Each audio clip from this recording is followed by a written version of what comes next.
IPL 2026లో మరో interesting మ్యాచ్కి రంగం సిద్ధమైంది. ఈ రోజైతే ఉప్పల్ స్టేడియం వేదికగా ఎస్ఆర్హెచ్ టీం డీసీ టీంతో తలపడబోతున్నారు. ఈ మ్యాచ్ అయితే రెండు జట్లకు చాలా ఇంపార్టెంట్ అని చెప్పుకోవచ్చు. ఎందుకంటే పాయింట్స్ టేబుల్లో చూసుకుంటే రెండు టీమ్స్ కూడా ఈక్వల్ పొజిషన్లో ఉన్నాయి. అంటే ఎస్ఆర్హెచ్ టీం దగ్గర 6 పాయింట్స్ ఉన్నాయి, అలాగే ఢిల్లీ టీం దగ్గర కూడా 6 పాయింట్స్ ఉన్నాయి. కేవలం ఈ రెండు జట్లను సెపరేట్ చేస్తుంది నెట్ రన్ రేట్ మాత్రమే. బట్ ఎనివే డీసీ వాళ్ళు ఒక మ్యాచ్ తక్కువ ఆడారు అనుకోండి, అది వేరే విషయం. అయితే ఈ మ్యాచ్లో గెలిచిన టీం మాత్రం ఖచ్చితంగా టాప్ 4కి వెళ్తారు. అంటే ఆల్రెడీ ఎస్ఆర్హెచ్ టీం టాప్ 4లో ఉంది. ఈ రోజు గెలిస్తే మోస్ట్ లైక్లీ థర్డ్ స్పాట్ వస్తుంది. ఇన్ఫాక్ట్ ఇంకా గట్టిగా గెలిస్తే ఆర్సీబీని కూడా వెనక్కి నెట్టేయచ్చు. వేరే డీసీ టీంకి చూసుకున్న ఆపర్చునిటీ కనిపిస్తుంది. సో రెండు జట్లకు పాయింట్స్ టేబుల్లో తమ పొజిషన్ని స్ట్రెంథన్ చేసుకోవడం కోసం ఈ మ్యాచ్లో విక్టరీ చాలా ఇంపార్టెంట్.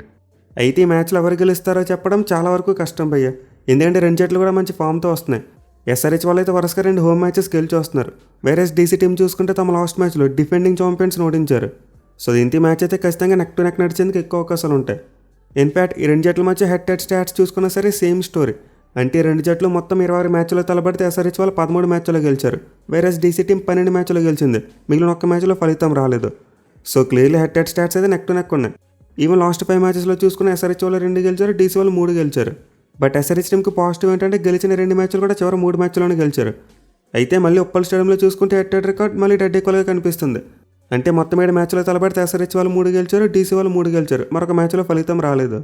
ఈ మ్యాచ్ పరిస్థితి ఎలా ఉందంటే కంప్లీట్లీ నెక్ టు నెక్లా కనిపిస్తుంది అన్నీ కూడా. అంటే రీసెంట్ ఫామ్ చూసుకున్న హెడ్ స్టాట్స్ చూసుకుని అలాగే హోమ్ గ్రౌండ్ రికార్డ్ చూసుకున్న అన్నీ కూడా రెండు జట్లకు ఈక్వల్గా ఉన్నాయి. దీంతో అయితే ఈ మ్యాచ్ ఇరు జట్ల మధ్య ఒక క్లోజ్ కాంటెస్ట్ అయితే చూడొచ్చు. ఇక ఈ మ్యాచ్ ఆడిపై ఉప్పల్ స్టేడియం యొక్క పిచ్ రిపోర్ట్ చూసుకుంటే ఆల్రెడీ మనం ఈ సీజన్లో చూసాం. 3 మ్యాచ్లు జరిగాయి. ఫస్ట్ మ్యాచ్ లో స్కోరింగ్ గేమే, బట్ నెక్స్ట్ 2 మ్యాచెస్ అయితే హై స్కోర్స్ వచ్చాయి. అయితే ఈ మ్యాచ్ కోసం చూసుకుంటే మాత్రం పిచ్ నెంబర్ 2ని వాడబోతున్నారు. అంటే ఈ పిచ్ మీద గతంలో చాలా పెద్ద స్కోర్లు వచ్చాయి. అంటే last year SRH team Rajasthan team మీద 286 కొట్టింది ఈ పిచ్ మీద. అలాగే పంజాబ్ కింగ్స్ టీం మీద 235 ఎంతో టార్గెట్ చేశారు, అది కూడా ఈ పిచ్ మీద వచ్చింది. సో హిస్టారికల్గా చూసుకుంటే ఈ పిచ్ నెంబర్ 2 ఒక high scoring pitch. But already ఈ సీజన్లో ఈ పిచ్ మీద ఒక మ్యాచ్ జరిగింది, ఎస్ఆర్హెచ్ వర్సెస్ ఎల్హెచ్. అండ్ ఆ మ్యాచ్ లో స్కోరింగ్ ఎన్కౌంటర్. మిగిలిన మ్యాచ్లో ఎస్ఆర్హెచ్ టాప్ ఆర్డర్ కుప్పకూలిపోవడం చూసాం. సో ఆ మ్యాచ్ కోసం అయితే పిచ్ని బాగా ట్రై చేసి ఇచ్చారు. At the same time afternoon match. దీనివల్ల బ్యాట్స్మెన్కి రన్స్ కొట్టడం అంత ఈజీగా కనిపించలేదు. కేవలం మధ్యలో 6 ఓవర్ల పాటు క్లాస్ అనుకుని నితీష్కి మధ్య ఒక partnership చూసామంతే.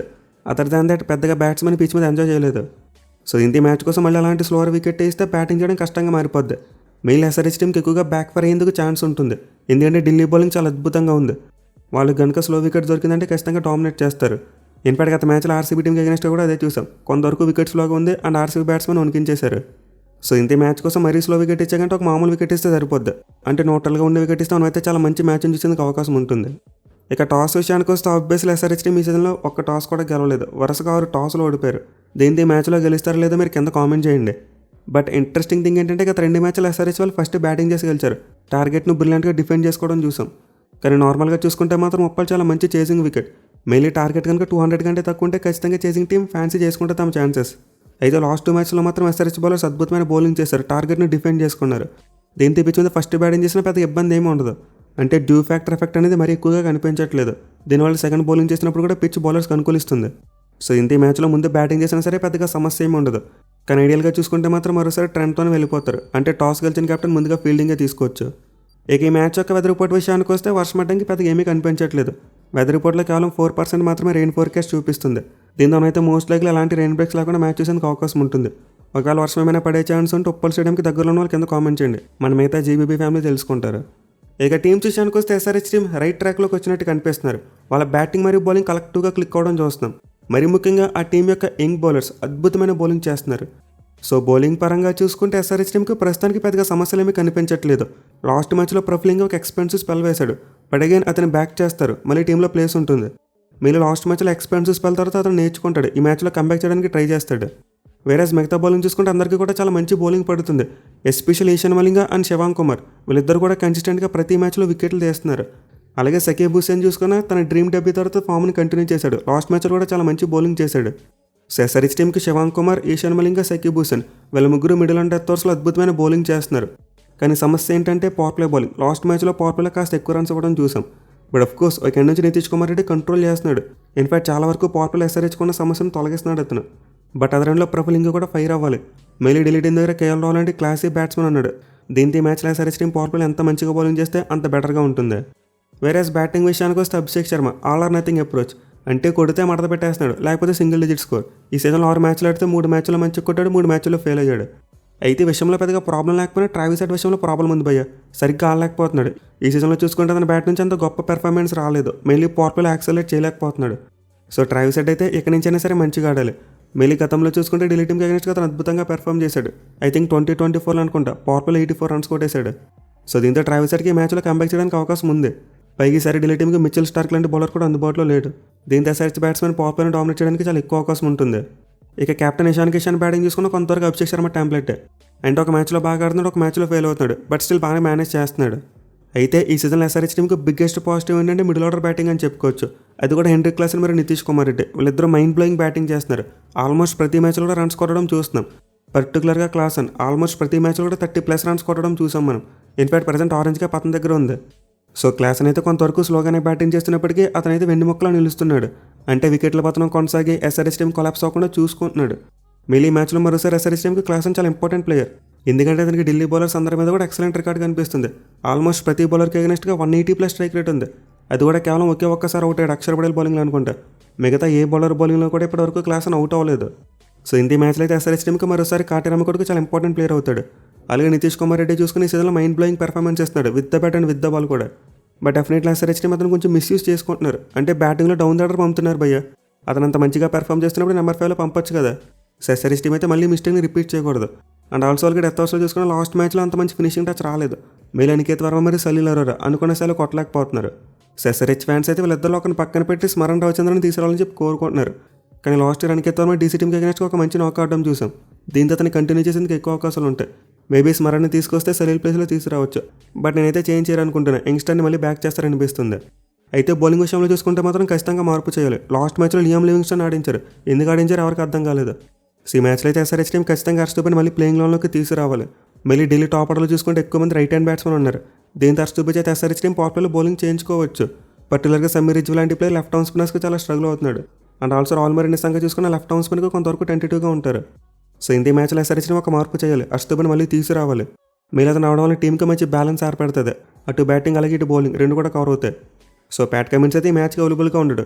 And SRH team Dilshan మధుశంకర్ని తీసుకొచ్చారు. లాస్ట్ మ్యాచ్లో ఆడిస్తామన్నారు. బట్ ఆడించలేదు. మోస్ట్ లైక్లీ ఈ మ్యాచ్లో కూడా ఆడించకపోవచ్చు. మేబీ ఆడించాలంటే ఇంకా ప్రఫులింగ్ అని పక్కన పెట్టాలి. బట్ యంగ్స్టర్ని ఖచ్చితంగా బ్యాక్ చేస్తారు. వేరే ఎస్ఆర్హెచ్ టీం డేవిడ్ పైనీకి రీప్లేస్మెంట్గా జెరాల్ కాజ్జీని తెచ్చుకున్నారు. అండ్ అతను కూడా ప్లేయింగ్లోనే చోటు కష్టమే. సో మోస్ట్లీ మ్యాచ్లోకి ఎస్ఆర్హెచ్ టీం 3 ఫారెన్ ప్లేయర్స్తోనే వెళ్తారనుకుంటున్నా. మేబీ నెక్స్ట్ మ్యాచ్ నుంచి ప్యాట్ కమిన్స్ కంబ్యాక్ చేస్తారు కాబట్టి అప్పటి నుంచి అయితే మనం 4 ఫారెన్ ప్లేయర్స్ని చూడొచ్చు. ఇక ఢిల్లీ టీం విషయానికి వస్తే ఆబ్వియస్లీ వీళ్ళ స్ట్రెంత్ బౌలింగే. నిజంగా చాలా మంచి బౌలింగ్ చేస్తున్నారు. అయితే బ్యాటింగ్లో కూడా వాళ్ళు అసలు తక్కువ అంచనా వేయడానికి వీల్లేదు. మళ్ళీ రాల్ చాలా మంచి టచ్లో కనిపిస్తున్నాడు. ఎస్పెషల్లీ అతను పవర్ ప్లేలో సెట్ అయిన తర్వాత మిడిల్ ఓవర్స్ వరకు ఉన్నాడు. అతని స్ట్రైక్ రేట్ 200 కంటే ఎక్కువ అయిపోతుంది. సో ఈ సీజన్లో అయితే రాల్ మిడిల్ ఓవర్స్లో చాలా గట్టిగా యాక్సలరేట్ చేస్తున్నాడు. బట్ పాతవని సంఖ్య చూసుకుంటే మాత్రం ఆన్ అండ్ ఆఫ్ పెర్ఫామ్ చేస్తున్నాడు. అండ్ సమీర్ రిజ్వి చూసుకున్న ఫస్ట్ మ్యాచ్ ఆడిన తర్వాత మళ్ళీ ఫెయిల్ అయిపోవడం చూసాం. సో యాక్చువల్గా డీసీ టీంకి నెంబర్ 3 స్పాట్ చాలా ప్రాబ్లంగా మారింది. వాళ్ళు ఆల్రెడీ సీజన్లో 3 ప్లేయర్స్ని ట్రై చేశారు. అంటే ముందు నితీష్ రాణా ఫెయిల్ అయ్యాడు. తర్వాత సమీర్ రిజ్విని ట్రై చేశాడు, ఫెయిల్ అయ్యాడు. లాస్ట్ మ్యాచ్లో కరుణ్ నాయర్ని తీసుకొచ్చారు, అతను కూడా ఫెయిల్ అయ్యాడు. సో ఢిల్లీ టీంకి 1 డౌన్ స్పాట్ చాలా వీక్గా కనిపిస్తుంది. మేబీ మ్యాచ్లో మళ్ళీ చేంజ్ చేయొచ్చు. అంటే మళ్ళీ సమీర్ రిజ్విని 1 డౌన్లో పెట్టి అశుతోష్ శర్మని ఫినిషర్గా తీసుకొస్తారు. లేదు కరుణ్ నాయర్కి మరో ఛాన్స్ ఇవ్వాలనుకుంటే కంటిన్యూ చేస్తారు.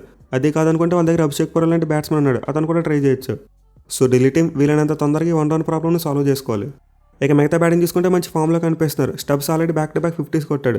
అండ్ అక్షర్ పటేల్ కూడా లాస్ట్ మ్యాచ్లో మంచి టచ్లోకి వచ్చాడు. ఇన్ఫాక్ట్ ఈ మ్యాచ్కి అతని ఫిట్నెస్ మీద కూడా క్లారిటీ వచ్చేసింది. లాస్ట్ మ్యాచ్లో క్రామ్స్ కారణంగా కంటిన్యూ చేయలేకపోయాడు. కానీ ఈ మ్యాచ్ కోసం ఫుల్ ఫిట్ అయ్యాడు అండ్ ప్లేయింగ్లో ఉంటాడని చెప్పి వాళ్ళ హెడ్ కోచ్ ఆల్రెడీ అప్డేట్ ఇచ్చారు. ఇక మిల్లర్కి చూసుకుంటే లాస్ట్ మ్యాచ్లో రిడెంప్షన్ దొరకడం చూసాం. సో డీసీ టీంకి టాప్ ఆర్డర్ 2 బ్యాట్స్మెన్ ఇష్యూ తప్పితే మిగతా ప్రాబ్లమ్స్ ఏమీ కనిపించట్లేదు. వాళ్ళ బ్యాటింగ్ కూడా మంచిగానే ఉంది. అయితే ముందు చెప్పినట్టే వాళ్ళ స్ట్రెంత్ మాత్రం బౌలింగ్. మరి ముఖ్యంగా ఈ మ్యాచ్లో మరోసారి నట్టు చాలా ఇంపార్టెంట్ అవుతాడు. గతంలో అతని గ్రౌండ్లో చాలా మ్యాచ్లు ఆడాడు. అండ్ లాస్ట్ మ్యాచ్లో కూడా ఒక ఎక్సలెంట్ 19th ఓవర్ వేయడం చూసాం. ఇక మిగతా బౌలర్స్ అందరూ కూడా చాలా వరకు మంచి నిక్లోనే ఉన్నారు. మేల్ అక్షర్ పటేల్ బ్యాట్తో అటు ఇటు ఆడుతున్నప్పటికీ బాల్ తదరగొట్టేస్తున్నాడు. అలాగే కుల్దీప్ యాదవ్ కూడా పర్వాలేదు, తన పరిధిలో మంచిగానే బౌలింగ్ చేస్తున్నాడు. ఇక ముఖేష్ కుమార్ చూసుకున్న లుంగింగిడి చూసుకున్న వాళ్ళిద్దరైతే మైండ్ బ్లోయింగ్ ఫామ్. ప్రతి మ్యాచ్లో కూడా కన్సిస్టెంట్గా వికెట్లు తీస్తున్నారు. సో లాస్ట్ మ్యాచ్లో ఢిల్లీ టీం కాకిబ్నపై ఒక్కడే రన్స్కి వెళ్ళాడు, పవర్ ప్లేలో ఎక్కువ వేశాడు. బట్ డీసీ టీం అతను పవర్ ప్లే బౌలర్గానే యూటిలైజ్ చేసుకుంటుంది. అయితే ఈ మ్యాచ్లో వాళ్ళు పిచ్చిన దృష్టిలో పెట్టుకుని మేబీ మార్పు చేసేందుకు అవకాశం కనిపిస్తుంది. అంటే ఒకవేళ వికెట్ డ్రైగా ఉందనుకుంటే మళ్ళీ విప్రచనగా తీసుకొస్తారు. ఆర్ఎల్స్ మళ్ళీ అకీబ్ నబీ దాటితోనే కంటిన్యూ అయ్యేందుకు అవకాశం ఉంటుంది. సో ఈ మ్యాచ్ కోసం ఢిల్లీ టీంలో కూడా మనమైతే ఎక్కువ మార్పులు చూడడం జరిగితే ఒక మార్పు జరుగుతుంది. అదర్వైజ్ వాళ్ళు కూడా సేమ్ ప్లేయింగ్లో అంతా వస్తారు. ఇక ప్లేయర్ బ్యాటిల్స్ విషయానికి వస్తే మరి ఎక్కువ బ్యాటిల్స్ ఏమీ కనిపించట్లేదు. మళ్ళీ ఎస్ఆర్హెచ్ బౌలర్స్ అందరూ యంగ్స్టర్సే కాబట్టి పెద్దగా బ్యాటిల్స్ ఏమీ లేవు. అయితే మనం పవర్ ప్లేలో రాహుల్ కుమార్ ప్రఫులింగ్ మధ్య ఒక మంచి బ్యాటిల్ చూడొచ్చు. అలాగే తర్వాత స్టబ్స్కి ఈశాన్ మలింగాకి మధ్య కూడా ఒక మంచి బ్యాటిల్ చూసే అవకాశం ఉంటుంది. మళ్ళీ ఇద్దరు కూడా చాలా మంచి ఫామ్లో ఉన్న ప్లేయర్స్. గతంలో స్టబ్స్ అయితే ఈశాన్ని సేఫ్గానే డీల్ చేశాడు. అంటే 2 ఇన్నింగ్స్లో అవుట్ అవ్వకుండా 22 బాల్స్కి 29 రన్స్ కొట్టాడు. సో ఈ మ్యాచ్లో ఇద్దరు మధ్య ఒక మంచి ఇంట్రెస్టింగ్ బ్యాటిల్ చూడొచ్చు మనం. అలాగే డేవిడ్ మిల్లర్కి మరియు సకీబ్ హుసేన్ మధ్య కూడా మనమైతే ఒక మంచి బ్యాటిల్ని ఎక్స్పెక్ట్ చేయవచ్చు.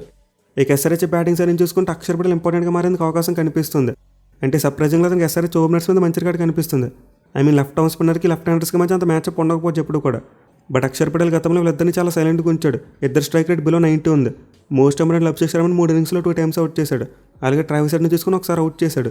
దీంతో ఈ మ్యాచ్లో అక్షర్ పటేల్ మ్యాచ్అప్స్ని దృష్టిలో పెట్టుకుంటే మాత్రం పాపులర్ తను ట్రై చేసుకోవచ్చు. లేదు కన్జర్వేటివ్గా లెఫ్ట్ హ్యాండ్ బ్యాట్స్మెన్కి బౌలింగ్ ఎందుకు వేయడం అనుకుంటే మాత్రం ఈ బ్యాట్స్ మిస్ అయిపోతాం మనం. ఇక తర్వాత చూసుకుంటే ఇషాన్ కిషన్ మరియు నటరాజన్ మధ్య ఒక మంచి బ్యాటిల్ చూడొచ్చు మనం. మెయిన్ నట్టు గతంలో ఇషాన్ని స్ట్రగుల్ చేశాడు. 4 ఇన్నింగ్స్లో 22 బాల్స్ వేస్తే 20 పరుగులు మాత్రం ఇచ్చాడు. అండ్ ఆల్సో ఒకసారి అవుట్ చేశాడు. అండ్ దెన్ ఆ తర్వాత చూసుకుంటే ముందు చెప్పినట్టే క్లాసానికి అందరి మీద కూడా చాలా మంచి రికార్డు ఉంది. మళ్ళీ ఢిల్లీ స్పిన్నర్స్కి అగైనెస్ట్గా అతనికి అయితే భయంకరమైన రికార్డు ఉంది. కుల్దీప్ యాదవ్ బౌలింగ్ అయితే ఒక్కసారి కూడా అవుట్ కాలేదు. 191 స్ట్రైక్ రేట్ ఉంది. అండ్ ఆల్సో ముందు చెప్పినట్టు అక్షర్ పటేల్ బౌలింగ్ ఒకసారి అవుట్ అయినప్పటికీ 180 కంటే ఎక్కువ స్ట్రైక్ రేట్ ఉంది. సో ఈ మ్యాచ్లో అయితే ఢిల్లీ బౌలర్స్ క్లాస్ని ఎలా ఆపుతారో చూడాలి. అతనికైతే చాలా మంచి రికార్డ్స్ కనిపిస్తున్నాయి. ఎనివే ఈ మ్యాచ్లో అయితే కన్సిస్టెన్సీ ఇంపార్టెంట్. అంటే ఏ టీం అయితే 20 ఓవర్ల పాటు కన్సిస్టెంట్గా బ్యాటింగ్ చేస్తారో వాళ్ళే మ్యాచ్ గెలుస్తారు. అలా కాకుండా బ్యాటింగ్లో తడబడ్డారంటే ఖచ్చితంగా అపోనెంట్ టీం పైచే సాధించేస్తుంది. మళ్ళీ ఎస్ఆర్హెచ్ టీంకి బ్యాటింగ్ చాలా ఇంపార్టెంట్. ఢిల్లీ బౌలింగ్ సాలిడ్గా కనిపిస్తుంది. ఇన్ఫాక్ట్ ఈ మ్యాచ్ ఫలితం ఎస్ఆర్హెచ్ బ్యాట్స్మెన్కు మరియు ఢిల్లీ బౌలర్స్కి మధ్య జరిగే బ్యాటిల్ మీద డిపెండ్ అయి ఉంటుంది. మరి మీరు ఈ మ్యాచ్లో ఏ టీం గెలుస్తుంది అనుకుంటున్నారు కింద కామెంట్ చేయండి. Thank you for watching. Have a nice day.